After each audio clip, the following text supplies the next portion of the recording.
A lot of the markets have had volatility here lately, and Derrell, the ag markets really aren't different from that, especially the livestock markets. Well, they're not, because what's happening right now is we've got all this external, macroeconomic, global economy kinds of things going on, obviously. You know, we've been living for many months under this black cloud of uncertainty about what we might do with trade policy. Now we're starting to see some of that turn into a real storm at this point. And you know, I guess it's kind of like springtime in Oklahoma. It's time to really figure out where the shelter is when we get into storm season. And so, you know, ag markets are no different. Cattle markets are no different at this point in time.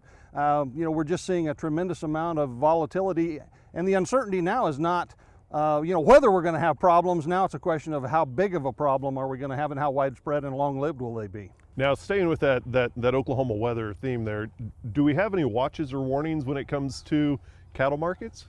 Well, it's really hard to anticipate what's going to happen. I mean, you know, economies are very complex with lots of direct and indirect connections. Obviously, global economies now are very interconnected.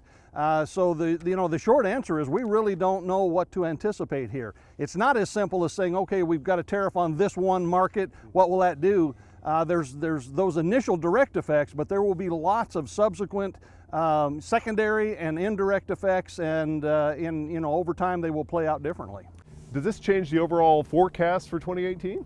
Well, I think at this point all bets are off, honestly. Our forecasts up till now have been predicated on the idea that we would not make any significant changes in any of the trade policies or anything.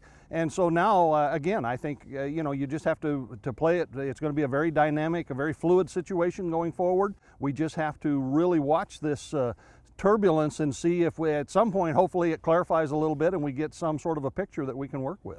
How does this change the strategy that Oklahoma cattle producers kind of started earlier this year?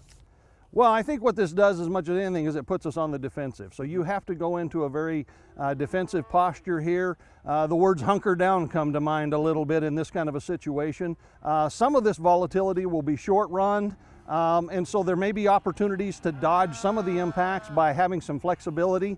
I would encourage producers to maintain as much flexibility in short run timing, but longer term, and depending again on how severe and how long this plays out, we're just going to have to hunker down and try to weather the storm. Okay, thank you much, Derrell. Hopefully we can build a plan before the storm clouds make it here. Derrell Peel, Livestock Marketing Specialist here at Oklahoma State University.